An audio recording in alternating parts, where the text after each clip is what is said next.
Hello प्यारे साथियों। तो क्या हाल है आप सभी के। आशा कर रहा हूँ भैया सब बढ़िया हो और अपनी पढ़ाई में एकदम लिप्त हो भाई।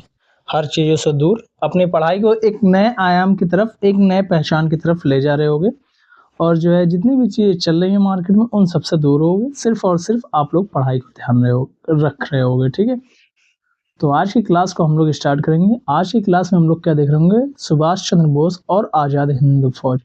भाई मैं फालतू की बातें नहीं करता हूँ, इसलिए शायद मेरी क्लास थोड़ी सी बोर वाली लगे, मतलब बोरियत महसूस हो। लेकिन भाई बोरियत नहीं भाई, फालतू की क्लास जैसे जीएस वगैरह में लगेगा कि सोने वाला मैटर भाई। लेकिन क्वेश्चन करवा रहा हूँ, ऐसा तो है नहीं कि थ्योरी पढ़ा रहा हूँ भाई, उसमें चलो कुछ मजाकिया बातें करूँ। तो क्वेश्चन वगैरह का जो एक्सप्लेनेशन वगैरह क्वेश्चन वगैरह करवाए जाते हैं उसमें जो है भाई मस्ती मजाक नहीं होता है। थ्योरी वगैरह वाले क्वेश्चन में हो सकती हैं थोड़ी बहुत बातें, लेकिन इसमें नहीं भाई। ठीक है, तो इस बात को याद रखना कि मैं बातें नहीं करूँगा भाई, सीधा मैं जो है कंटेंट से मतलब रखूंगा। ठीक है, चलिए तो आज की क्लास को हम लोग स्टार्ट करते हैं। सुभाष चंद्र बोस और आजाद हिंद फौज। इसमें हमारा पहला क्वेश्चन क्या है, सुभाष चंद्र बोस के बारे में निम्नलिखित में से कौन से कथन सही हैं। वह भारतीय राष्ट्रीय कांग्रेस के अध्यक्ष 1938 में त्रिपुरी सत्र में के अध्यक्ष चुने गए थे। तो ये जो है भाई नहीं, ये सही नहीं है, ये हरिपुरा अधिवेशन था। कौन सा अधिवेशन था? हरिपुरा गुजरात का अधिवेशन था। हरिपुरा गुजरात अधिवेशन में जो है हुआ था, ना कि त्रिपुरी में हुआ था। मतलब पहला वाला तो गलत ही हो गया। ठीक है, जनवरी 1941 में वह घर में जो है नजरबंदी से भाग निकले थे। ये बिल्कुल सही भाई।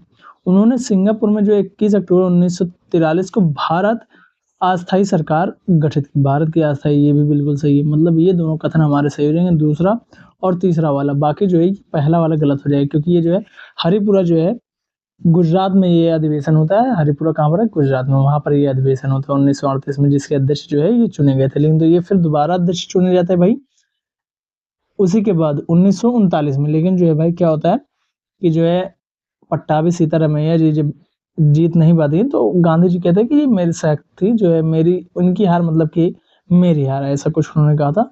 तो इसी कारण से क्या होता है, ये अपना इस्तीफा दे देते हैं और ये इस्तीफा इनके देने के बाद कौन बन जाते हैं? डॉक्टर राजेंद्र प्रसाद जी क्या बन जाते हैं? उसके अध्यक्ष बन जाते हैं कांग्रेस के। ठीक है, वर्ष 1938 में कांग्रेस का 51वां अधिवेशन 51वां जो है वार्षिक अधिवेशन हरिपुरा गुजरात में हुआ था, ना कि त्रिपुरी में हुआ था।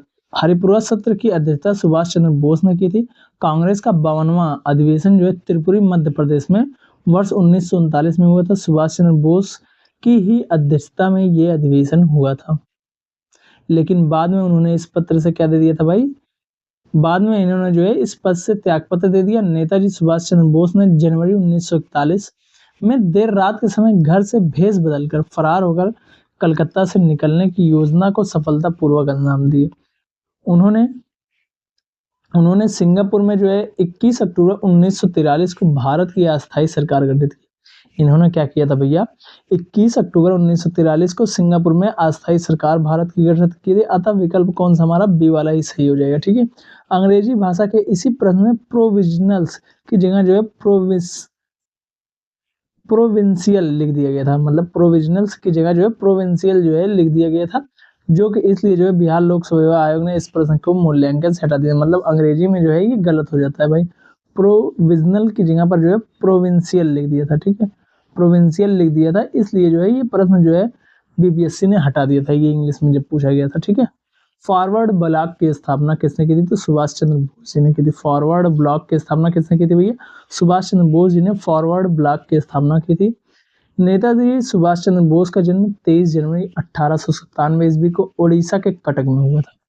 नेताजी जो सुभाष चंद्र बोस जी थे, कौन थे भैया?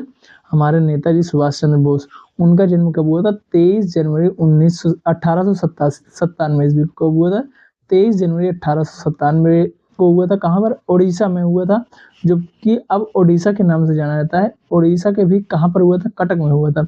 उन्होंने वर्ष 1919 में कलकत्ता विश्वविद्यालय से संबंध स्टॉसिस चर्च कॉलेज से स्नातक की उपाधि प्राप्त की। इन्होंने जो है कहाँ से स्नातक की उपाधि प्राप्त की थी? तो कलकत्ता विश्वविद्यालय से संबंधित जो कि स्कॉटिश चर्च कॉलेज था, वहां से स्नातक की उपाधि प्राप्त की थी। कब की थी भैया? वर्ष 1919 में। इन्होंने कब की थी? वर्ष 1919 में ये उपाधि प्राप्त की थी। और वर्ष 1920 में वह भारतीय नागरिक सेवा आईसीएस में उत्तीर्ण हुए थे। वह वर्ष 1938 में हरिपुरा और वर्ष 1939 में त्रिपुरी के कांग्रेस के अध्यक्ष बने। वर्ष 1939 में कांग्रेस की अध्यक्षता से त्यागपत्र देकर फॉरवर्ड ब्लॉक की स्थापना की थी इन्होंने। 1939 में ही फॉरवर्ड ब्लॉक की स्थापना की थी तथा वर्ष 1941 में कहाँ चले जाते हैं, जर्मनी चले जाते हैं। कब भैया जाते हैं, ये वर्ष 1941 में जाते हैं जर्मनी। उन्होंने वर्ष 1943 ईस्वी में आजाद हिंद फौज की कमान संभाली। ये भी डेट याद रखना कि आखिरकार इन्होंने आजाद हिंद फौज की कमान कब संभाली थी, तो वर्ष 1943 में। यहाँ पर स्टार लगा दे रहा हूँ क्योंकि ये पूछा जाने वाला प्रश्न है, ठीक है। प्राय उन्हें जो है नेताजी के नाम से स्मरण किया जाता है। जर्मनी में स्थित भारतीय सैनिकों फ्री इंडिया फ्री लीजन द्वारा सुभाष चंद्र बोस को नेताजी की उपाधि या फिर संबोधन दिया गया। मतलब कि इन्हीं के द्वारा जो है नेताजी को, सुभाष चंद्र बोस जी को जो है नेताजी की उपाधि मिली थी। किस देश में जोड़ा गया था, वही चीज नेताजी शब्द जो है ये जर्मनी में जोड़ा गया था, ठीक है। फॉरवर्ड ब्लॉक किसके द्वारा स्थापित की गई, तो सुभाष चंद्र बोस जी के द्वारा, ठीक है। वही प्रश्न देखो कितनी बार पूछा है घुमा घुमा के। किसने आजाद हिंद फौज का नेतृत्व संभाला और चलो दिल्ली की प्रसिद्ध लड़ाई का नारा दिया, तो वह कौन थे भैया, सुभाष चंद्र बोस जी थे। कौन थे भैया, सुभाष चंद्र बोस जी। ये देखो 71वीं बीपीएससी 2025 में पूछा गया क्वेश्चन, मतलब अभी हाल ही के जो एग्जाम्स हुए हैं उनमें जो है ये प्रश्न पूछा गया था, किसने आजाद हिंद फौज का नेतृत्व संभाला और चलो दिल्ली की जो है प्रसिद्ध लड़ाई का नारा दिया था। आजाद हिंद फौज यानी कि इंडियन नेशनल आर्मी INA का प्रारंभिक गठन द्वितीय विश्व युद्ध के दौरान जापान की सहायता से किया गया था। प्रारंभिक चरण में इसके संगठन के कैप्टन मोहन सिंह तथा रास बिहारी बोस की महत्वपूर्ण भूमिका रही। इसके संगठन में किन दो लोगों की महत्वपूर्ण भूमिका रही थी, कैप्टन मोहन सिंह और रास बिहारी बोस की। परंतु बाद में इसका नेतृत्व सुभाष चंद्र बोस के हाथों में आ गया। उन्होंने आजाद हिंद फौज को संगठित किया और चलो दिल्ली या फिर दिल्ली चलो का प्रसिद्ध नारा दिया। मतलब इस तरीके से भी पूछ सकता है, चलो दिल्ली या फिर दिल्ली चलो, दोनों एक ही नारा था, ठीक है। किस घटना या फिर किन घटनाओं ने ब्रिटिश प्रधानमंत्री क्लेमेंट एटली को जो है सदमा पहुंचाया, जिसने जो है घोषणा की कि ब्रिटिश साम्राज्यवाद की इमारत को एक बड़ा झटका लगा। जिसने जो है घोषणा की कि ब्रिटिश साम्राज्यवाद की इमारत को एक बड़ा झटका लगा, यह जो है सदमा किसके द्वारा या किन घटनाओं के द्वारा पहुंचाया गया था, तो वह कौन सा हो जाएगा, आजाद हिंद फौज का जो है सैन्य अभियान और शाही भारतीय जल सेना का विद्रोह। क्या था भाई, आजाद हिंद फौज का जो है सैन्य अभियान था और क्या था भाई, शाही भारतीय जल सेना का विद्रोह था, जिसके कारण ब्रिटिश के जो प्रधानमंत्री थे, ब्रिटिश प्रधानमंत्री क्लेमेंट एटली, उनको सदमा पहुंच जाता भाई कि भाग लो भाई, भाग लो यहाँ से, अब वरना आ गए अपने दम पे भारतीय हम लोगों को खदेड़ने के लिए। आजाद हिंद फौज का सैन्य अभियान तथा शाही भारतीय जल सेना के विद्रोह जैसी घटनाओं से ब्रिटिश प्रधानमंत्री क्लेमेंट एटली को सदमा पहुंचा था। समझ लो भाई किस किस चीजों से इसको पहुंचा था एटली को सदमा, आजाद हिंद फौज का सैन्य अभियान जो था और जो है शाही भारतीय जल सेना के विद्रोह जैसी घटनाओं से, ठीक है। इन घटनाओं से प्रभावित होकर उन्होंने यह घोषणा की कि इससे ब्रिटिश साम्राज्यवाद की इमारत को एक बड़ा झटका लगा था, ठीक है। भारतीय राष्ट्रीय सेना INA की स्थापना किस वर्ष की गई थी, तो वह जो है वर्ष 1942 में की गई थी। कब की गई थी, वर्ष 1942 में की गई थी, ठीक है। इंडियन नेशनल आर्मी, इसी को क्या कहा जाता है, आजाद हिंद फौज कहा जाता है। इंडियन नेशनल आर्मी को ही अन्य नाम इसका क्या है, आजाद हिंद फौज है। व्यवहारिक रूप से सैन्य इकाई के रूप में इंडियन नेशनल आर्मी का गठन जो है 15 जुलाई 1942 को कैप्टन मोहन सिंह के नेतृत्व में हुआ था, जबकि जून 1942 में बैंकॉक सम्मेलन के प्रस्तावों में INA यानी कि इंडियन नेशनल आर्मी के गठन का मार्ग प्रशस्त किया था।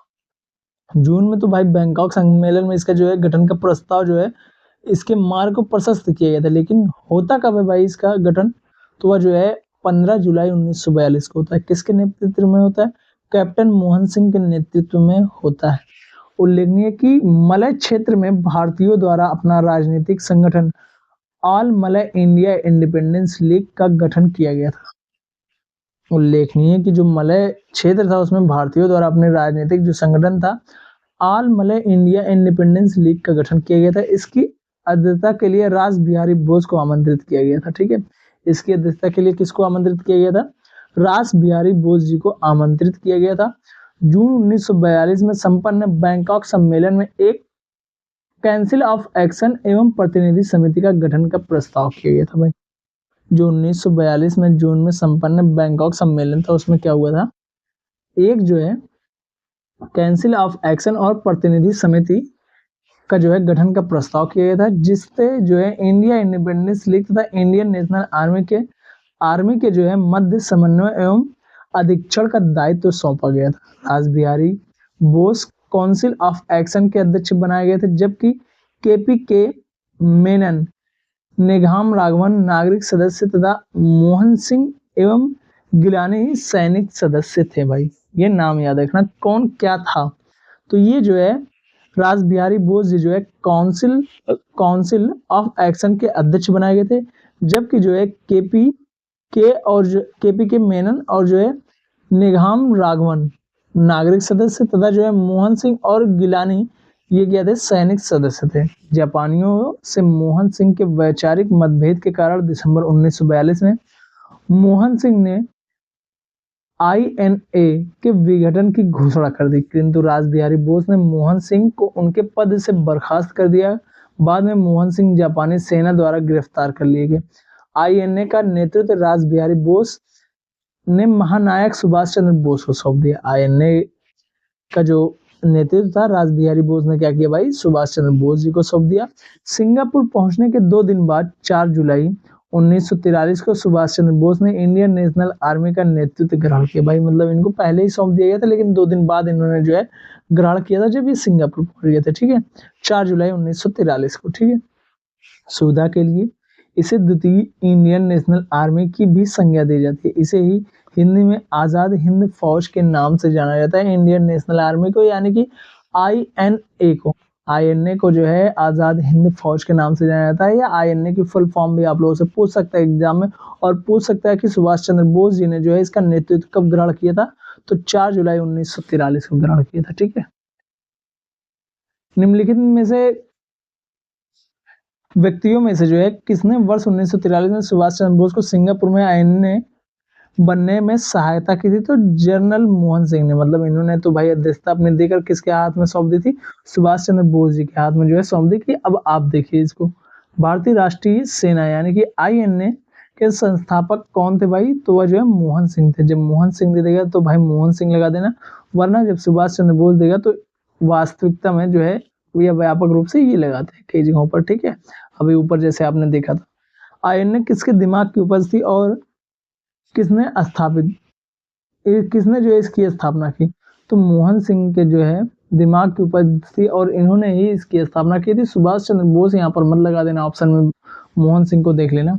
इनमें से 1945 से 46 में दिल्ली में हुए आईएनए के मुकदमों के पक्ष में पेश हुए वकील थे। इनमें से कौन ऐसे थे जो कि जब 1945-46 में दिल्ली में हुए आईएनए पर मुकदमा हुआ था उसके पक्ष में कौन सा वकील जो है वो शामिल हुआ था, तो भूला भाई देसाई जी थे। कौन थे भैया, भूला भाई देसाई जी थे, जो कि आईएनए की जो है तरफ से गए हुए थे, आईएनए के लिए जो है वो गए हुए थे। ठीक है, चलिए आगे देखते हैं हम लोग।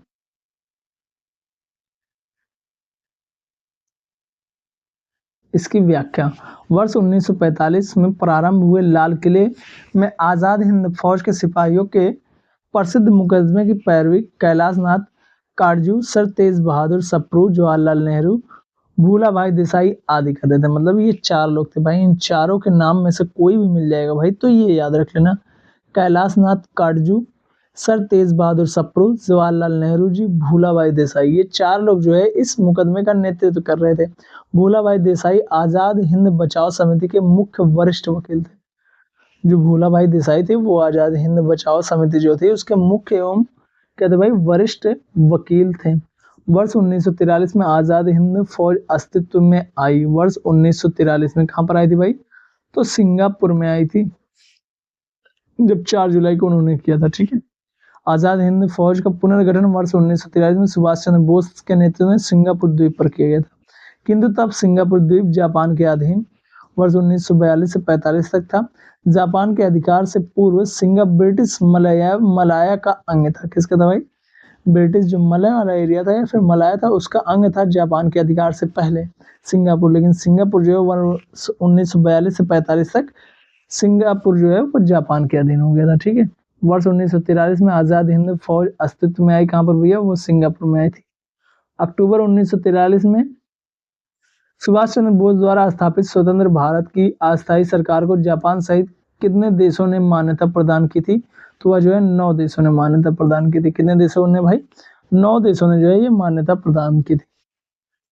14 अक्टूबर 1943 को सुभाष चंद्र बोस द्वारा स्थापित स्वतंत्र भारत की अस्थायी सरकार को जापान सहित कितने देशों ने मान्यता प्रदान की थी? तो 9 देशों ने जो है मान्यता प्रदान की थी। अक्टूबर 1943 में द्वितीय विश्व युद्ध के दौरान सुभाष चंद्र बोस द्वारा स्थापित आजाद हिंद फौज की अस्थायी सरकार को जो है provisional government of free India को जो है 9 देशों ने मान्यता दी थी। कितने देशों ने भैया? तो 9 देशों ने मान्यता दी थी। ये जो है अक्टूबर 1943 में जब द्वितीय विश्व चल रहा होता उसी दौरान जो है सुभाष चंद्र बोस ने क्या किया था? आजाद हिंद की जो है अस्थायी सरकार जो है वह गठित की थी। उसको जो है टोटल कितने देशों ने भाई? 9 देशों ने मान्यता दी थी। कितने देशों ने भैया? तो वह जो है 9 देशों ने मान्यता दी थी। ये देश मुख्यतः धुरी शक्तियां यानी कि एक्सिस पावर और जापान द्वारा समर्थित शासन थे। मान्यता देने वाले देशों की सूची किस प्रकार से? जापान है, कौन हो जाएगा भाई? जापान हो जाएगा, जर्मनी हो जाएगा, जर्मनी मतलब नाजी शासन भाई, इटली, थाईलैंड जिसको श्यामा कहा जाता है, बर्मा या फिर म्यांमार जिसको कहा जाता है जापान समर्थित सरकार थी, फिलीपींस जापान द्वारा प्रायोजित दूसरा गणराज्य था, मंचुकाओ ये जो है मंचूरिया जो है इसको कहा जाता है, चीन में जो है जापान कठपुतली सरकार थी, वांग जिंगवेई शासन यानी कि नानजिंग चीन में जो है जापान कठपुतली सरकार थी, और जो है क्रोएशिया ये ध्रुवी शक्तियों द्वारा समर्थित कठपुतली सरकार थी। ठीक है, कुछ स्रोतों से स्लोवाकिया या फिर अन्य ध्रुवी संबंधित देश का उल्लेख हो सकता है, लेकिन व्यापक रूप से स्वीकृत देशों की संख्या 9 ही है। कितनी भाई? 9 ही है व्यापक रूप से। हालांकि ये मान्यताएं प्रतीकात्मक नहीं थी भाई। ये क्या थी भाई? प्रतीकात्मक ये मान्यताएं नहीं थी। वांग जिंगवेई शासन को नेशनलिस्ट चीन अथवा चीन शासन भी कहा गया है। इसी को नॉन्किंग या नॉनजिंग कहा गया है। ठीक है भाई, चलिए आगे देखते हैं। देश के बाहर स्वतंत्र भारत की अस्थायी सरकार को संगठित करने में कौन आगे बढ़ा? तो वह कौन थे भैया? सुभाष चंद्र बोस जी थे। कौन थे भैया? सुभाष चंद्र बोस जी थे। ठीक है, चलिए आगे देखते हैं हम लोग। 21 अक्टूबर 1943 को स्वतंत्र भारत की अंतिम सरकार की स्थापना सिंगापुर में निर्वासित भारतीयों द्वारा सुभाष चंद्र बोस के नेतृत्व में की गई थी। 21 अक्टूबर 1943 को क्या होता है?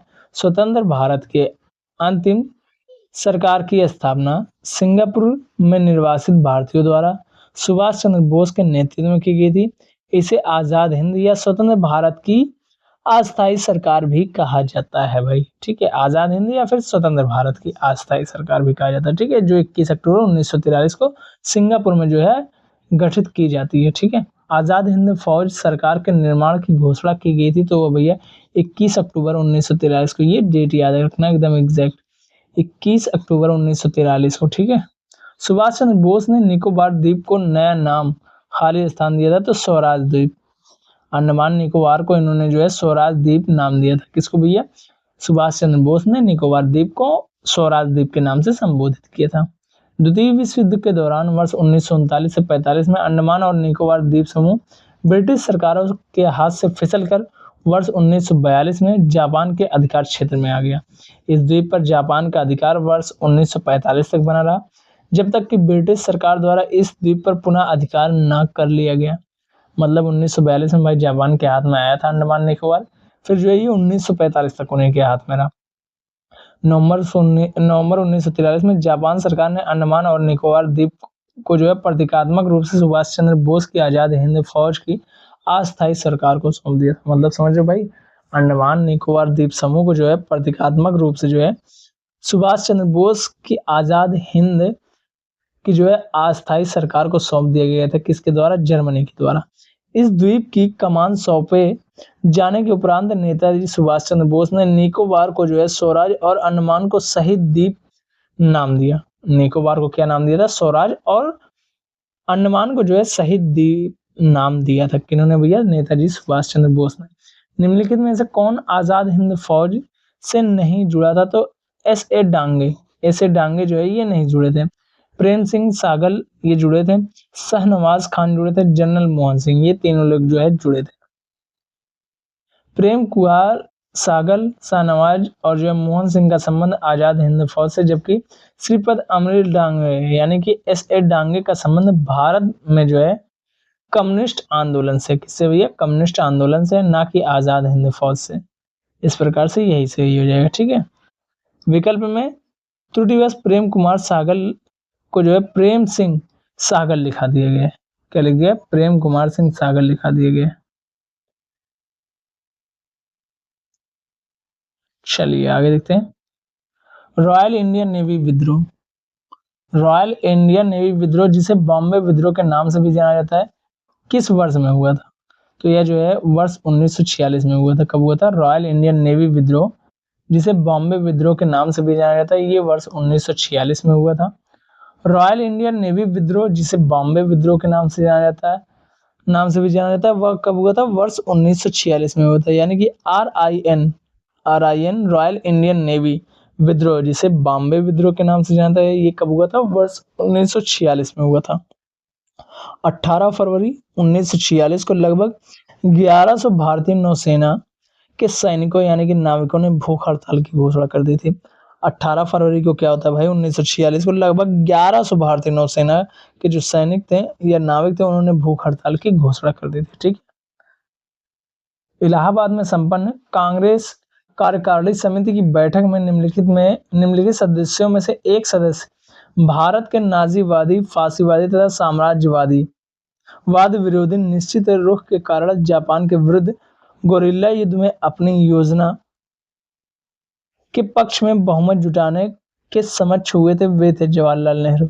ये प्रश्न एक बार हम लोग ऊपर भी कर चुके हैं और वही प्रश्न जो है भाई यहाँ पर पुनः दिया गया हुआ है। ये प्रश्न हमने जब जवाहरलाल नेहरू जी के बारे में हम लोग बातें ऊपर कर रहे थे, आगे की क्लास में आपने देखा होगा, पहले की जो क्लासेस थे उसमें ये प्रश्न एक बार और हमने कर लिया है। ठीक है। इसकी व्याख्या में भी वही चीजें लिखी हुई हैं। ठीक है। Cabinet mission. कैबिनेट मिशन के बाद भाई ये वर्ष 1946 में था। कब था भाई? वर्ष 1946 में। आज हम लोग भारत देश को आजाद करा देंगे, मतलब कि वहां तक चीजों को देख लेंगे।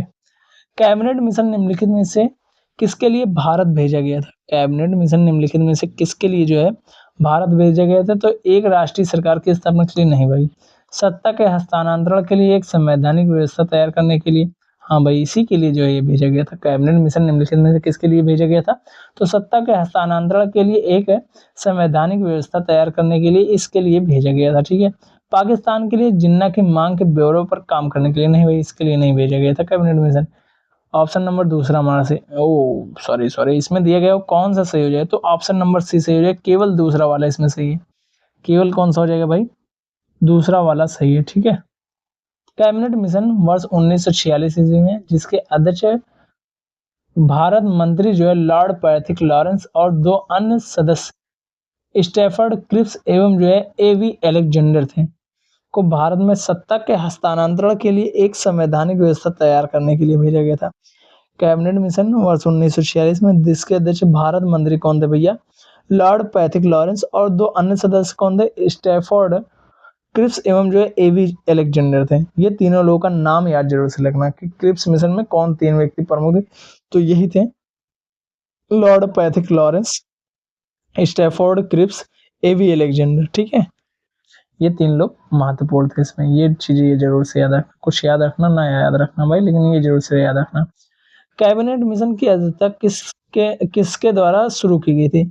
तो वह जो है सर पी लॉरेंस के द्वारा। किसके द्वारा? सर पी लॉरेंस के द्वारा कैबिनेट मिशन की अध्यक्षता की गई थी। कैबिनेट मिशन भारत कब आया था? तो उपयुक्त में से कोई नहीं भाई, ये 23 मार्च को होता है। 23 मार्च को कराची पहुंचता। कहां पर पहुंचता भैया? कराची पहुंचता है। और जो है 24 मार्च 1946 को कहां पर? दिल्ली में पहुंचता है। ठीक। ऑप्शन नंबर ई सही हो जाए, कराची। तो भाई अब कहां हमारे में? तत्कालीन भारत आया 24 मार्च 1946 को यह दिल्ली पहुंचा। इसके अध्यक्ष लॉर्ड पैथिक लॉरेंस भारत के जो है राज्य सचिव थे। तथा अन्य सदस्य स्टैफर्ड क्रिप्स अध्यक्ष बोर्ड ऑफ ट्रेड थे, तथा जो है अलेक्जेंडर जो है ये नौसेना मंत्री थे। ये बोर्ड ऑफ ट्रेड के जो है अध्यक्ष थे कौन? स्टैफर्ड क्रिप्स थे। ठीक, इनमें से कौन जो है वर्ष 1946 ईस्वी में भारत भेजे गए कैबिनेट मिशन के एक सदस्य नहीं था? तो सर स्टैफर्ड क्रिप्स। रैमजे जो है मैकडोनाल्ड नहीं थे। कौन थे भैया? रैमजे मैकडोनाल्ड जो है ये नहीं थे। इनमें से कौन कैबिनेट मिशन के सदस्य नहीं थे? तो भैया ये जो है पैथिक लॉरेंस थे, स्टैफर्ड क्रिप्स थे, एवी अलेक्जेंडर थे, वेवेल नहीं थे। कैबिनेट मिशन के सदस्य नहीं थे भैया जे एंड्रयू। वह कौन से कांग्रेस अध्यक्ष था जिसने जो है क्रिप्स मिशन व लॉर्ड वेवेल दोनों से वार्ता की? ये भी प्रश्न हम लोग पहले कर चुके हैं। अबुल कलाम आजाद जी थे। कौन थे भैया? अबुल कलाम आजाद जी थे, जो कि जो है कांग्रेस के अध्यक्ष थे तथा जिन्होंने क्रिप्स मिशन व लॉर्ड वेवेल दोनों से वार्ताएं की। इन्होंने किन से वार्ताएं की? दोनों से वार्ताएं की। ये प्रश्न हम पहले भी देख चुके हैं। ठीक है, अबुल कलाम आजाद वर्ष 1940 से 46 तक कांग्रेस के अध्यक्ष रहे। उन्होंने क्रिप्स मिशन तथा लॉर्ड वेवेल दोनों से वार्ताएं की। और ये इतने दिनों तक अध्यक्ष क्यों रहे थे भाई? क्योंकि जो द्वितीय विश्व युद्ध चल रहा था उसी कारण से ये इतने दिनों तक क्या थे भाई? वह जो है अध्यक्ष पद पर आसीन थे, क्योंकि भाई भारतीय सैनिक वगैरह जो है वहां पर भेजे गए थे द्वितीय विश्व युद्ध वगैरह में। तो ये सब चीजें थी, इसी कारण से समस्याएं ज्यादा थी, इसीलिए जो है अबुल कलाम आजाद जी ही लगातार कांग्रेस के अध्यक्ष बने रहते हैं। ठीक है, इतने दिनों तक। अंतरिम सरकार का गठन। अंतरिम सरकार के वित्त मंत्री कौन थे भाई? तो लियाकत अली खान थे। कौन थे भैया अंतरिम सरकार के वित्त मंत्री? तो लियाकत अली खान जी थे। ठीक है, वर्ष 1946 में इसका गठन हुआ था। पुनर्गठित अंतरिम सरकार अक्टूबर वर्ष 1946 के वित्त मंत्री पद का पद जो है लियाकत अली खान के पास, गृह विभाग जो है सरदार पटेल के पास, तथा विदेशी मामले एवं राष्ट्र विभाग जवाहरलाल नेहरू के पास। किसके पास भैया? ये जवाहरलाल नेहरू के पास हो गया था। बाकी चीजें जो है जिस प्रकार से थी वो आप लोग देख सकते हैं। पुनर्गठित अंतरिम सरकार ये अक्टूबर 1946 में हुआ था कि वित्त मंत्री का पद जो है लियाकत अली खान के पास, गृह विभाग जो है सरदार पटेल के पास था, विदेशी मामले एवं जो राष्ट्र विभाग जो है ये जवाहरलाल नेहरू के पास था। वर्ष 1946 में बनी अंतरिम सरकार डॉक्टर राजेंद्र प्रसाद के पास कौन सा विभाग था? तो खाद्य एवं कृषि विभाग था। कौन सा विभाग था इनके पास भाई? खाद्य एवं कृषि विभाग था। किसके पास? यह जो है डॉक्टर राजेंद्र प्रसाद के पास था। वर्ष 1946 में बनी अंतरिम सरकार जो थी। ठीक है, चलिए आगे देखते हैं हम लोग। कैबिनेट मिशन योजना के आधार पर 24 अगस्त 1946 की घोषणा के तहत 2 सितंबर 1946 को भारत की अंतरिम सरकार का गठन हुआ। भाई देख लो, ये बहुत इंपॉर्टेंट क्वेश्चन है, मतलब क्वेश्चन है ये, एक्सप्लेनेशन बहुत इंपॉर्टेंट है कि कैबिनेट मिशन योजना के आधार पर 24 अगस्त 1946 को घोषणा की गई थी। 24 अगस्त 1946 को घोषणा होती है, लेकिन 2 सितंबर 1946 को क्या होता है? भारत की अंतरिम सरकार का गठन होता है। मतलब 6 उधर 2 इधर, 8 दिनों के बाद लगभग अंतरिम सरकार का गठन हो जाता है। ठीक है, इसमें डॉक्टर राजेंद्र प्रसाद के पास क्या था?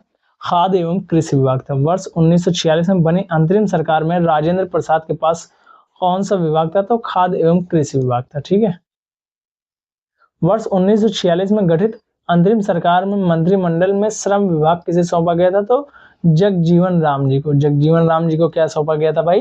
तो श्रम मंडल विभाग जो था वो जो है मंत्रिमंडल में जो है श्रम विभाग सौंपा गया था। ठीक है, चलिए आगे देखते हैं।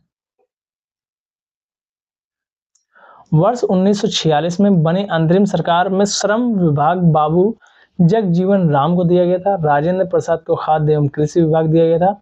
सैयद अली जहीर को विविध और संचार विभाग। इन्होंने इस पद पर सितंबर 1946 से अक्टूबर 1946 तक कार्य किया था, दिया गया था। मतलब जो है ये याद रखना, सैयद अली जहीर को कौन सा विभाग दिया गया था? तो विधि और संचार विभाग दिया गया था। कौन सा दिया गया था भाई? विधि एवं संचार विभाग इनको दिया गया था। राष्ट्रीय अंतरिम सरकार में रियासतों का विभाग किसे दिया गया था? राष्ट्रीय अंतरिम सरकार में रियासतों का विभाग किसे दिया गया था? तो भाई सरदार वल्लभ पटेल जी को दिया गया था। सरदार वल्लभ भाई पटेल जी को क्या दिया गया था? राष्ट्रीय अंतरिम सरकार में रियासतों का विभाग। सरदार वल्लभ भाई पटेल को अंतरिम सरकार में देशी रियासतों, गृह, सूचना एवं प्रसारण विभाग दिया गया था। ये याद रखना कौन कौन सा विभाग इनको दिया गया था सरदार वल्लभ भाई पटेल को। देशी रियासतों, गृह विभाग, सूचना एवं प्रसारण विभाग, यानी कि ये 3-4 विभाग इनको दिए गए थे। भारत का विभाजन एवं स्वतंत्रता, भारत का विभाजन एवं जो है स्वतंत्रता। 20 फरवरी 1947 को प्रधानमंत्री इटली ने भारत से ब्रिटिश शासन को कब तक वापस लेने की घोषणा की? इन्होंने कब घोषणा की थी भैया? तो वह जो है जून 1948 तक। क्या की थी भैया? ब्रिटिश शासन को कब तक वापस लेने की घोषणा की थी? जून 1948 तक। 20 फरवरी 1947 को इटली ने हाउस ऑफ कॉमन्स के समक्ष बयान दिया कि वे जून 1948 तक उनका भारतीयों को सत्ता हस्तांतरित करने का इरादा है, परंतु साथ ही यह भी कहा कि यदि वे तब तक एक संविधान का निर्माण ना किए तो इस बात पर ब्रिटिश सरकार को विचार करना होगा कि ब्रिटिश भारत में केंद्र सरकार की शक्तियां किसके पास दी जाएं, किसी केंद्रीय सरकार को या कुछ क्षेत्रों में प्रांतीय सरकारों को या भारतीय जनता के हित में उचित समझे जाने वाले किसी अन्य तरीकों को। मतलब भाई इन्होंने उस टाइम कह दिया था कि जब 20 फरवरी 1947 को इटली ने क्या कहा था भाई, हाउस ऑफ कॉमन्स में के समक्ष बयान दिया था, उसमें क्या कहा था कि ऐसा अगर होता है तो भाई अगर ये लोग संविधान नहीं बना पाते हैं जून 1948 तक, तब भी जो है हम लोग क्या कर सकते हैं भाई, हम लोग तय करेंगे आखिरकार किसको दिया जाए, केंद्र सरकार, प्रांतीय सरकार है किसको दी जाए, या फिर जनता के अनुसार क्या सही होगा, क्या उचित होगा, वो किसको दिया जाए। तो मार्च 1947 में क्या होता है, लॉर्ड माउंटबेटन को वायसराय पद की शपथ दिलाई गई। उनका कार्य भारत में ब्रिटिश शक्तियों को समेटना था। उन्हें सत्ता के हस्तांतरण के साथ यथासंभव भारत को संयुक्त रखने की विशेष हिदायत दी गई थी। क्या दिया गया था भाई? विशेष हिदायत दी गई थी कि संयुक्त रखने की, कि आप संयुक्त रखेंगे, विभाजन नहीं करेंगे। तथापि उन्हें इस बात के लिए भी अधिकृत किया गया था कि वे भारत में परिवर्तित परिस्थितियों के अनुरूप निर्णय ले सकते हैं, ताकि ब्रिटेन सम्मानजनक रूप से न्यूनतम हानि के साथ भारत से हट सके। माउंटबेटन शीघ्र ही सत्ता हस्तांतरण संबंधी वार्ताओं के दौरान इस निष्कर्ष पर भी पहुंचे कि भारत का बंटवारा तथा पाकिस्तान की स्थापना आवश्यक हो गई। मतलब यही भाई पहुंचते माउंटबेटन ही इस निष्कर्ष पर कि भाई हो गई है कि हाँ होना चाहिए पाकिस्तान का बंटवारा, वरना भाई दोनों के लिए जो है वो सही नहीं, पाकिस्तान और भारत के लिए। इंग्लैंड में लॉर्ड्स के सदन में भारतीय स्वतंत्रता विधेयक कब पारित हुआ था? तो यह जो है 16 जुलाई 1947 को पारित हुआ था। कब हुआ था भाई? 16 जुलाई 1947 को क्या हुआ था? पारित हुआ था। इंग्लैंड में लॉर्ड्स के सदन में भारतीय स्वतंत्रता विधेयक कब पारित हुआ था? 16 जुलाई 1947 को। चलिए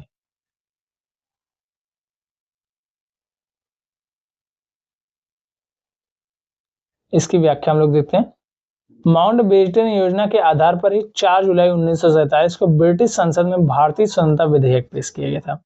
माउंटबेटन योजना के आधार पर ही क्या किया गया था? 4 जुलाई 1947 को ब्रिटिश संसद में भारतीय स्वतंत्रता विधेयक पास किया गया था। 15 जुलाई 1947 को हाउस ऑफ कॉमन्स द्वारा तथा 16 जुलाई 1947 को हाउस ऑफ लॉर्ड्स द्वारा इस विधेयक को पारित कर दिया गया। तत्पश्चात विधेयक को शाही स्वीकृति 18 जुलाई को वर्ष 1947 को प्राप्त हुई थी। मतलब समझो भाई 15 जुलाई 16 जुलाई को, 15 जुलाई को हाउस ऑफ कॉमन्स के द्वारा, 16 जुलाई को हाउस ऑफ लॉर्ड्स के द्वारा, और जो 18 जुलाई को जो है शाही स्वीकृति। मतलब समझो 3 प्रकार से स्वीकृतियां मिली थी। ठीक है, इनमें से किसने 1947 में भारत और पाकिस्तान के बीच अंतरराष्ट्रीय सीमाएं खींचने के लिए स्थापित की गई 2 सीमा आयोग का नेतृत्व किया था?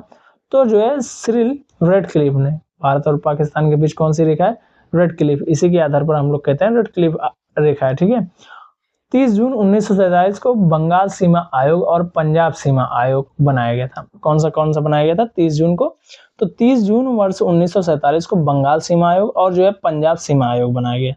इन आयोगों का अध्यक्ष सिरिल रेडक्लिफ को बनाया गया। रेडक्लिफ अवार्ड रिपोर्ट के आधार पर, रेडक्लिफ अवार्ड रिपोर्ट के आधार पर क्या किया गया था? पंजाब और बंगाल की विभाजन सीमाएं तय हुई, जिन्हें बाद में संबंधित हिस्सों में भारत पाकिस्तान, बंगाल वाले हिस्से को वर्तमान में भारत बांग्लादेश सीमा के रूप में अपनाया गया। भाई समझ लो, अभी तो हम बांग्लादेश को आजाद करवा चुके हैं, लेकिन बांग्लादेश मानने को ये नहीं तैयार कि हम भारतीयों ने उनको आजाद करवाया था। राज्य विभाग की स्थापना किसकी अध्यक्षता में की गई थी? तो सरदार पटेल की। राज्य विभाग की स्थापना जो है किसकी अध्यक्षता में की गई थी? सरदार पटेल की अध्यक्षता में की गई थी। माउंटबेटन ने घोषणा की कि विभाजनोपरांत अस्तित्व में आए दो देश भारत और पाकिस्तान में पड़ने वाले देशी रियासतों को प्रश्नों का निपटारा अलग अलग स्टेट्स डिपार्टमेंट करेंगे। नेहरू ने रियासतों के एकीकरण के लिए स्टेट डिपार्टमेंट का कार्यभार सरदार पटेल को सौंप दिया। सरदार पटेल ने 5 जुलाई 1947 को कार्यभार संभाला और वीपी मेनन ने उनके सचिव के रूप में जिम्मेदारी संभाली। ये याद रखना कि इनके सचिव के रूप में आखिरकार किसने जिम्मेदारी संभाली थी? तो वीपी मेनन ने संभाली थी। किसने संभाली थी भैया? वीपी मेनन ने संभाली थी। और इन्होंने कब संभाला था आखिरकार ये पद, इसका कार्यभार? तो 5 जुलाई 1947 को सरदार पटेल जी ने। चलिए आगे देखते हैं। भारत के विभाजन के समय भारतीय राष्ट्रीय कांग्रेस का अध्यक्ष कौन थे? तो भैया जेबी कृपलानी जी थी। कौन थे भैया? जेबी कृपलानी जी क्या थी? भारतीय राष्ट्रीय कांग्रेस के अध्यक्ष थी जब भारत का विभाजन हो रहा था। ठीक है, चलिए आगे देखते हैं हम लोग। ओ भाई ये क्या हो गया? हाँ, भारत विभाजन या सत्ता हस्तांतरित के समय जेबी कृपलानी भारतीय राष्ट्रीय कांग्रेस के अध्यक्ष थे। ये नवंबर 1946 के जो है मेरठ अधिवेशन में अध्यक्ष बने और नवंबर 1947 तक के थे भैया ये अध्यक्ष रहे। इनका इस्तीफा देने के उपरांत डॉक्टर राजेंद्र प्रसाद अध्यक्ष बनाए गए। जब इन्होंने इस्तीफा दिया नवंबर 1947 में, तो आखिरकार कौन बने गए? डॉक्टर राजेंद्र प्रसाद बनाए गए। वर्ष 1947 में भारतीय राष्ट्रीय कांग्रेस के दिल्ली अधिवेशन की अध्यक्षता किसने की थी? जेबी कृपलानी जी ने की थी। किसने की थी? जेबी कृपलानी ने। अंग्रेजों द्वारा भारतीयों को वर्ष 1947 में सत्ता हस्तांतरित किए जाने के समय कांग्रेस के अध्यक्ष कौन थे भैया? तो वह जो है जेबी कृपलानी थी। कौन थे? जेबी कृपलानी थी। वर्ष 1947 में भारतीय राष्ट्रीय कांग्रेस के अध्यक्ष कौन थे? जेबी कृपलानी। भारत में आजादी के समय ब्रिटेन में निम्नलिखित राजनीतिक पार्टियों में से कौन सी पार्टी सत्ता में थी भाई? जब ब्रिटेन भारत को आजाद कर रहा था, मतलब जब ब्रिटिश शक्तियां हमारे यहाँ से जा रही थी, तो उस टाइम ब्रिटेन का प्रधानमंत्री आखिरकार कौन था? या फिर सॉरी, ब्रिटेन का प्रधानमंत्री कह रहा हूँ, मतलब किस पार्टी के हाथ में थे? जो ब्रिटेन के प्रधानमंत्री थे वह जो है किस पार्टी से बिलोंग करते थे? तो वह जो है लेबर पार्टी से बिलोंग करते थे। किस पार्टी से? लेबर पार्टी से बिलोंग करते थे। भारत की स्वतंत्रता के समय क्लेमेंट आर एटली ब्रिटिश प्रधानमंत्री थे। उनका कार्यकाल वर्ष 1945 से कब तक था भैया? 51 तक था। उस दौरान ब्रिटेन में लेबर पार्टी सत्ता में थी। ब्रिटेन के प्रधानमंत्री क्लेमेंट एटली ने 20 फरवरी 1947 को हाउस ऑफ कॉमन्स में यह घोषणा की अंग्रेज जून 1948 से पहले उत्तरदायी लोगों को सत्ता हस्तांतरित करने के उपरांत भारत छोड़ देंगे। वर्ष 1951 से आखिरकार कौन बनता है? तो वह जो है चर्चिल फिर से बन जाता है। वर्ष 1945 के पहले कौन था? तो चर्चिल था भाई, ये याद रखना। वर्ष 1945 के पहले चर्चिल था, वर्ष 1951 के बाद फिर चर्चिल आ जाते हैं। ठीक है, प्रधानमंत्री हो जाते हैं। ये डेट मतलब ये चीजें याद रखना। ठीक है, चलो आगे देखते हैं हम लोग। आगे क्या है भाई? भारत का संवैधानिक इतिहास। ये भी हमारे मॉडर्न हिस्ट्री का हिस्सा पड़ जाता है। भारत का संवैधानिक इतिहास क्या भाई? भारत का संवैधानिक इतिहास।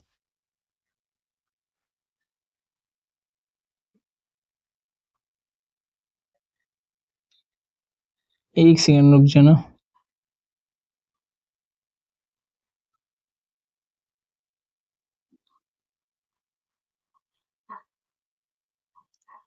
चलो देखते हैं हम लोग। किस साल रेगुलेटिंग एक्ट पारित किया गया था? तो 1773 में। कब पारित किया गया था भैया? 1773 में रेगुलेटिंग एक्ट पारित किया गया था। ब्रिटिश संसद ने कंपनी में व्याप्त भ्रष्टाचार और कुप्रशासन को दूर करने के लिए रेगुलेटिंग एक्ट 1773 पारित किया। इसके तहत बम्बई और मद्रास प्रेसिडेंसियों को कलकत्ता प्रेसिडेंसी के अधीन कर दिया गया। मतलब जो मुंबई और मद्रास और जो मुंबई वाली प्रेसिडेंसियां थी उनको भी कलकत्ता के अधीन कर दिया गया। बंगाल के गवर्नर को अब क्या कहा जाने लगा? बंगाल का गवर्नर जनरल कहा जाने लगा। बंगाल का प्रथम गवर्नर जनरल कौन बना? वारेन हेस्टिंग्स बना। कौन बना भैया? वारेन हेस्टिंग्स जो है बंगाल का प्रथम गवर्नर जनरल बना। किसके तहत? रेगुलेटिंग एक्ट 1773 के तहत। इसी के तहत क्या हुआ था? बंगाल में जो है गवर्नर जनरल का पद आया, गवर्नर जनरल से गवर्नर जनरल का पद आया, ठीक है। रेगुलेटिंग एक्ट कब पारित किया गया? 1773 में पारित किया गया। निम्नलिखित में से किस अधिनियम के तहत लॉर्ड कॉर्नवालिस को अपनी काउंसिल के फैसलों को रद्द करने का अधिकार मिला था? तो 1986 का एक्ट था। 1986 के एक्ट के तहत क्या हुआ था? लॉर्ड कॉर्नवालिस को अपनी काउंसिल के फैसलों को रद्द करने का अधिकार मिला था, ठीक है।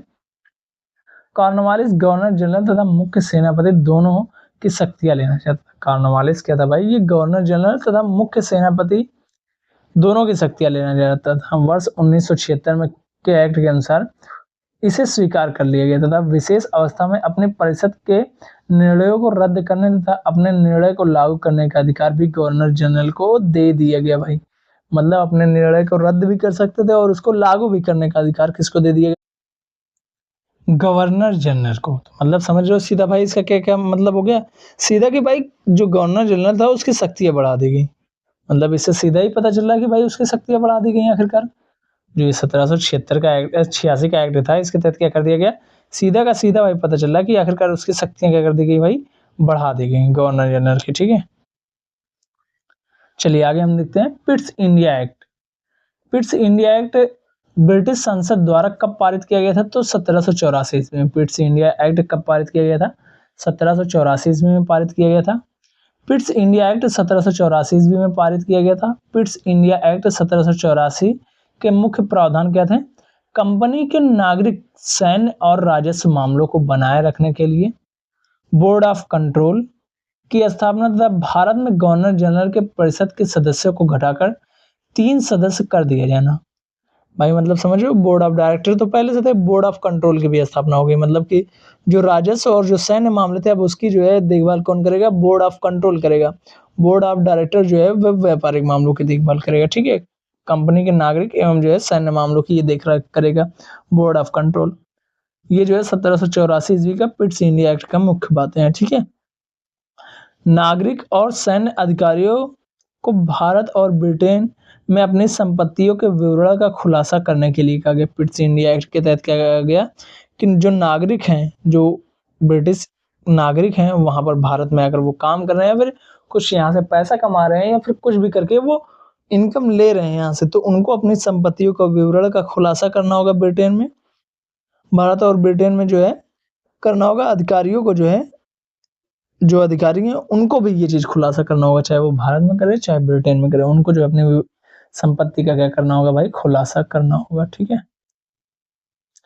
नागरिक सेवाओं के लिए एक सेकंड, हाँ, नागरिक सेवाओं के लिए प्रतियोगी परीक्षा प्रणाली का सिद्धांत स्वीकार किया गया। नागरिक सेवाओं के लिए जो है प्रतियोगी परीक्षा प्रणाली को जो है सिद्धांत स्वीकार कब किया गया था? तो वर्ष 1953 में स्वीकार किया गया था, और 1853 में, सॉरी 1853 में जो है ये स्वीकार किया गया था। चार्टर एक्ट 1853 में यह व्यवस्था की गई कि नियंत्रण बोर्ड और उसके अन्य पदाधिकारियों का वेतन सरकार निश्चित करेगी, परंतु धन जो है कंपनी देगी। जो वेतन है नियंत्रण बोर्ड और अन्य पदाधिकारियों का वो तो सरकार निश्चित करेगी, लेकिन धन कौन देगा? कंपनी देगी। डॉक्टरों की कुल संख्या 24 से घटाकर 18 कर दी गई, जिसमें जो है 6 क्राउन द्वारा मनोनीत किए जाते थे। इसमें प्रावधानित था कि नियुक्तियां अब प्रतियोगी परीक्षाओं द्वारा की जाएंगी। इसमें क्या था भाई? प्रावधान कि अब जो नियुक्तियां होंगी वो क्या किया जाएगा? वो प्रतियोगी परीक्षाओं के द्वारा की जाएंगी, ऐसे डायरेक्टली नहीं भर लिया जाएगा किसी को, ठीक है। जिसमें किसी भी प्रकार का भेदभाव नहीं किया जाएगा। निम्न में से किस अधिनियम में भारत में पृथक निर्वाचन मंडल का आरंभ किया गया था? तो भारतीय परिषद अधिनियम वर्ष 1919 में जो आया था उसके तहत क्या किया गया था? भारत में जो है पृथक निर्वाचन मंडल का आरंभ किया गया था, ठीक है। किसके द्वारा? वर्ष 1919 में भारतीय परिषद अधिनियम के द्वारा। भारतीय परिषद अधिनियम 1919 मार्ले मिंटो जिसको सुधार भी कहा जाता है, वर्ष 1919 में द्वारा ब्रिटिश भारत में क्या किया गया था? सांप्रदायिक प्रतिनिधित्व की व्यवस्था की गई थी। मिंटो को आखिरकार कौन मानते हैं सांप्रदायिकता का जनक? तो वह जो है डॉक्टर राजेंद्र प्रसाद जी कहते हैं कि अगर ये ना होता तो भाई सांप्रदायिकता जो है वो भारत में ना होती। ये डॉक्टर राजेंद्र प्रसाद जी मानते थे, जिनके अनुसार मुसलमानों के लिए पृथक निर्वाचन मंडल की व्यवस्था की गई थी। गांधी जी ने कहा मार्ले मिंटो सुधार ने हमारा सर्वनाश कर दिया। ये किसने कहा था भाई? गांधी जी ने कहा था। ये कथन जरूर से याद रखना कि किसने कहा था? मार्ले मिंटो सुधार ने हमारा सर्वनाश कर दिया। तो यह गांधी जी ने कहा था। किसने कहा था भैया? गांधी जी ने। भारतीय उच्चायुक्त के पद का सृजन किस अधिनियम में हुआ? भारतीय उच्चायुक्त के पद का सृजन किस अधिनियम में हुआ था? तो भारत सरकार अधिनियम वर्ष 1919 में। भारत सरकार अधिनियम वर्ष 1919 में क्या हुआ था? भारतीय उच्चायुक्त के पद का सृजन हुआ था। ठीक है, चलिए इसकी व्याख्या हम लोग देखते हैं। भारत सरकार अधिनियम 1919 में भारत के राज्य सचिव के कार्यभार को कम करने के लिए एक भारतीय उच्चायुक्त की नियुक्ति का प्रावधान किया गया था। भारत सरकार अधिनियम 1919 में भारत के जो राज्य सचिव हैं उनके जो है कार्यभार को कम करने के लिए भारतीय उच्चायुक्त की नियुक्ति का प्रावधान किया गया था। इसका कार्य भारत सरकार के लिए अस्त्र शस्त्र, अन्य सामान खरीदना, ठेका देना, व्यापारिक हितों की देखभाल और इंग्लैंड में पढ़ने वाले भारतीय विद्यार्थियों की देखभाल इत्यादि करना था। इसका मुख्य कार्य किसका भैया? भारतीय उच्चायुक्त का।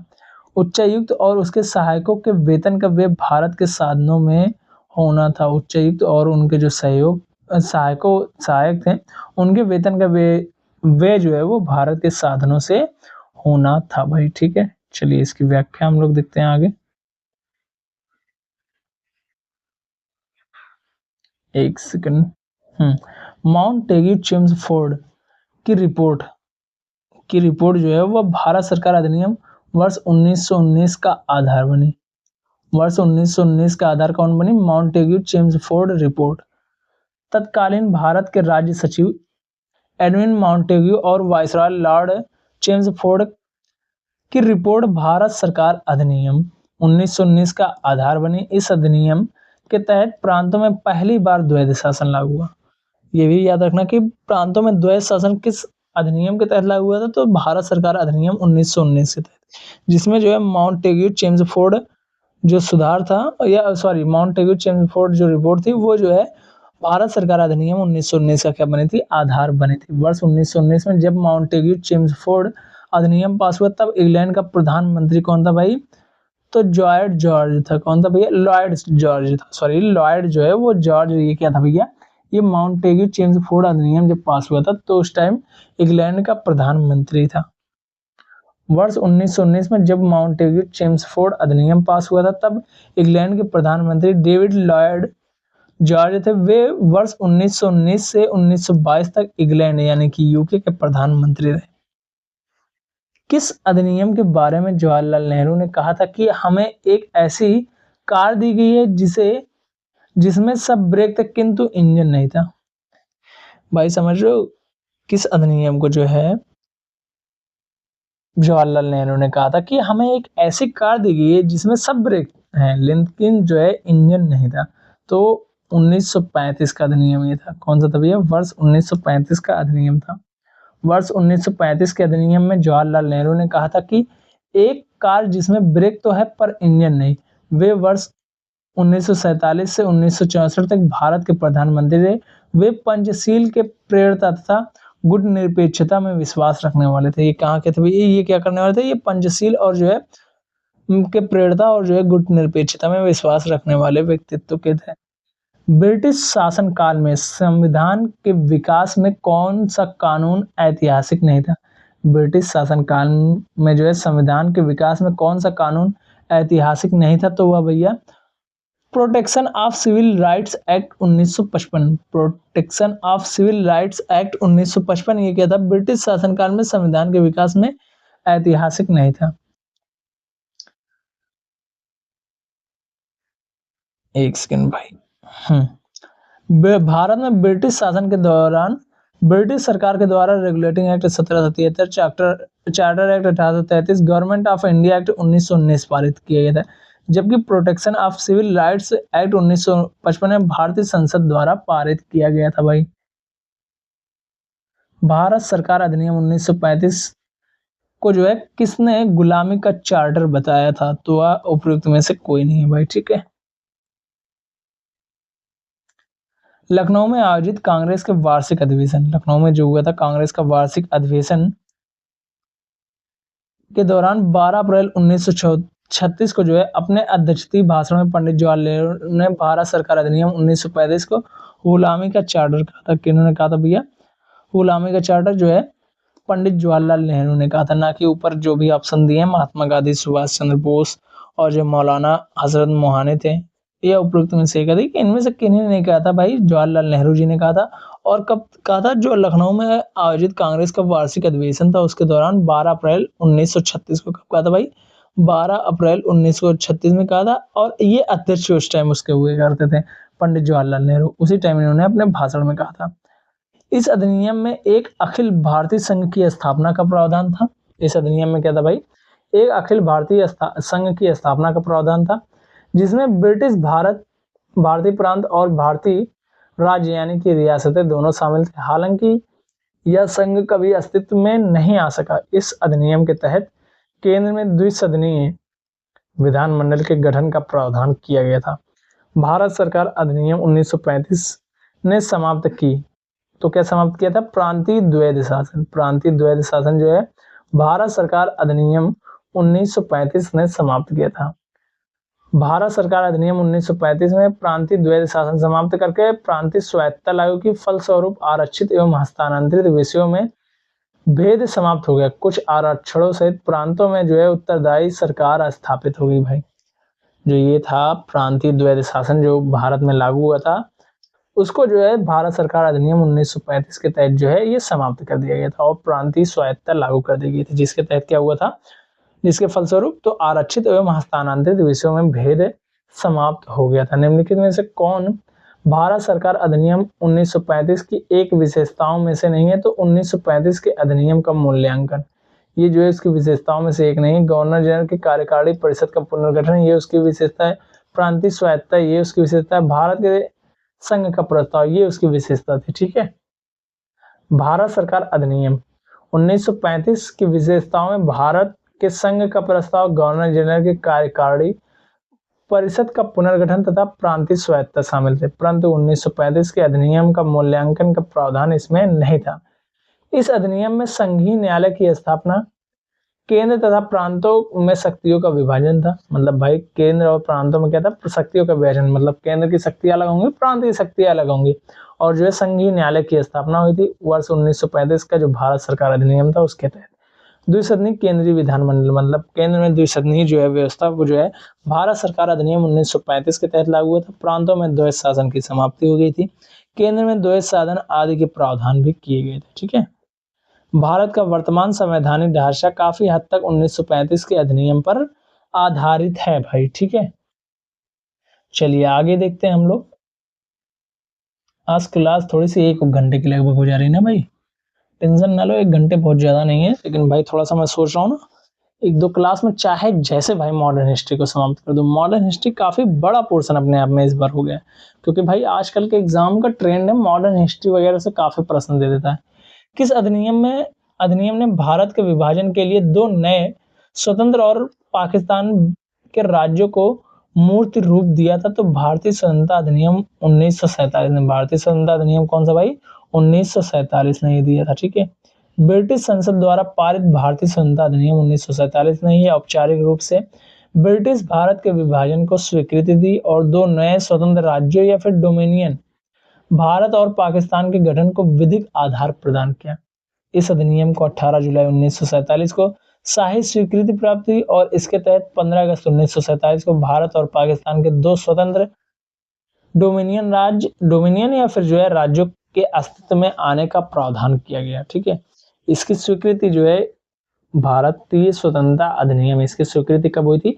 तो 18 जुलाई 1947 को शाही स्वीकृति इसको प्राप्त हुई थी। कब? 18 जुलाई 1947 को। ठीक है। चलो आगे देखते हैं। द्वैध शासन का जनक किसे माना जाता है? तो सर लियोनेल कर्टिस को। किसको भैया? सर लियोनेल कर्टिस को जो है भारत में द्वैध शासन का जनक माना जाता है। सर लियोनेल कर्टिस को द्वैध शासन का जनक माना जाता है। द्वैध शासन संबंधी विचार भारत सरकार अधिनियम 1919 के आधार पर बने थे भाई। ठीक है। 1935 में समाप्त कर दिया जाता है प्रांतों में, लेकिन केंद्रों में द्वैध शासन पुनः लागू कर दिया जाता है। ठीक है। मुद्दिमन कमेटी को किसकी कार्य प्रणाली पर रिपोर्ट देने के लिए नियुक्त किया गया था? मुद्दिमन कमेटी को जो है किसकी कार्य प्रणाली पर रिपोर्ट देने के लिए नियुक्त किया गया था। तो वह जो है द्वैध शासन, जो द्वैध प्रणाली थी उस पर जो है रिपोर्ट देने के लिए जो है नियुक्त किया गया था मुद्दिमन कमेटी को। मुद्दिमन समिति या फिर मुड़ीमैन समिति इसी को कहा जाता है, की नियुक्ति वर्ष 1924 में अलेक्जेंडर मुद्दिमन के नेतृत्व में, मुद्दिमन के नेतृत्व में अलेक्जेंडर मुद्दिमन था जिसके नेतृत्व में मुद्दिमन समिति वर्ष 1924 में गठित की गई थी। ठीक है, इस समिति को भारत सरकार अधिनियम 1919 के तहत स्थापित संविधान पर जो है द्वैध शासन के मुद्दे पर चर्चा तथा जांच करने के लिए नियुक्त किया गया था। ब्रिटिश सदस्यों के अलावा इसमें 6 भारतीय सदस्य भी शामिल थे। शिव स्वामी अय्यर, आर.पी. परांजपे, तेज बहादुर सप्रू, विजय या फिर विजय चंद्र मेहताब, मोहम्मद शफी और मोहम्मद अली जिन्ना। समिति ने अपनी रिपोर्ट वर्ष 1925 में दी थी भाई। ठीक है, अब जो है आधुनिक भारत से विविध, इसको हम लोग कल की क्लास में कर रहे होंगे भाई। आज के लिए बस इतना ही। थैंक यू सो मच, मिलते हैं नेक्स्ट क्लास में, तब तक के लिए बाय, टाटा, सी यू। और क्लास कैसी लगी आप लोग कमेंट करके बताना भाई। ये थोड़ा सा ना 1 2 3 4 5 6 7 8 9 10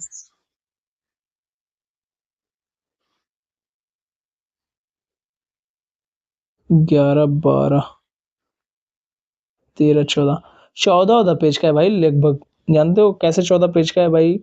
लगभग जो है 8-9 पेज का तो ये है आधुनिक इतिहास विविध है। ठीक है, उसके बाद जो है क्या चालू हो जाएंगी, पत्रिकाएं, पुस्तकें और उनके लेखक चालू हो जाएंगे। ठीक है, तो इसलिए जो है ये थोड़ा सा लंबा चलेगा, मतलब 2-3-4 दिनों की और ये क्लास हो जाएगी, 2-3 दिनों की। ठीक है, 2 से 3 दिनों की।